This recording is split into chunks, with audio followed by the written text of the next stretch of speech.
Jadi tidak hanya kepada pemilik perusahaan, tidak hanya kepada karyawan, tidak hanya kepada manajemen, tapi kepada pihak luar.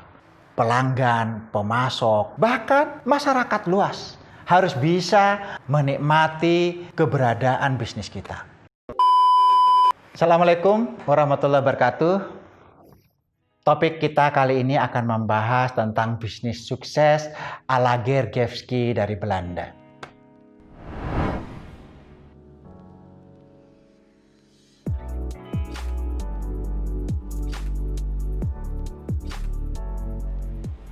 Berdasarkan survei di Belanda terhadap 150 pemilik bisnis kecil, kesuksesan bisnis itu ditentukan oleh dua hal. Yang pertama, bagaimana dia bisa memenuhi kepentingan stakeholders. Siapa itu stakeholders? Stakeholders semua yang terlibat, semua yang berkepentingan. Tentu yang paling utama adalah konsumen, pemasok, pelanggan, dan banyak yang lain yang berkepentingan dengan perusahaan.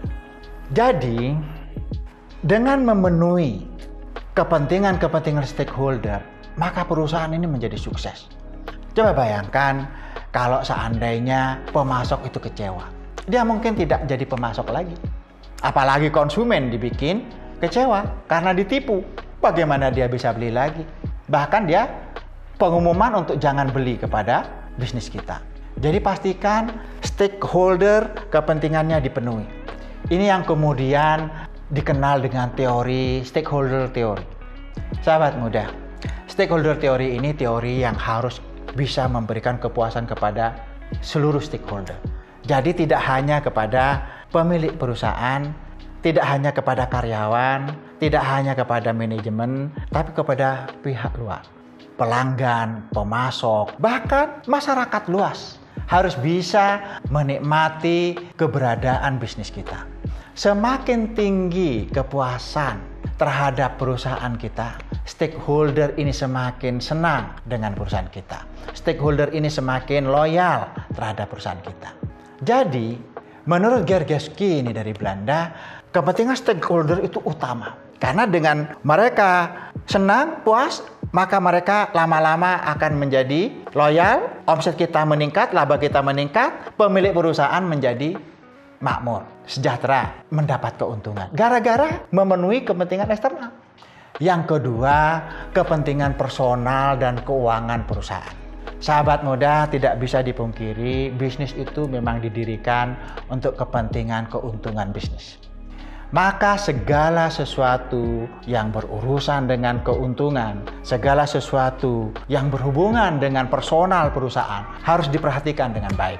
Personal dan keuntungan ini menjadi fokus bagaimana agar mereka itu tercapai keinginan. Personal bekerja dengan baik, hak-haknya dipenuhi dengan baik, kewajibannya juga diawasi dengan baik. Begitu juga target-target keuangannya harus dicapai dengan baik. Tanpa semua itu, maka perusahaan tidak bisa berjalan dengan baik. Sahabat muda, teori yang kedua ini orang menyebutnya stockholder teori. Tetapi sekarang stockholder teori sudah mulai bergeser.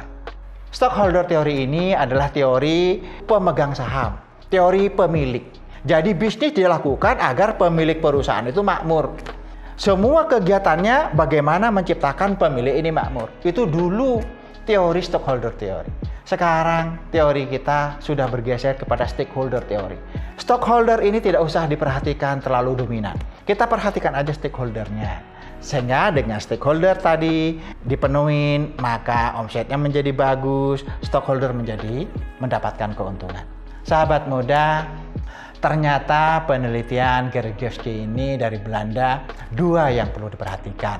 Eksternalnya, stakeholdernya harus dipenuhi, juga internal, pegawainya, posisi keuangannya, cash flow-nya harus dipenuhi. Agar semuanya bisa berjalan dengan baik.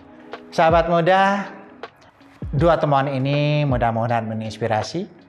Salam untuk Indonesia.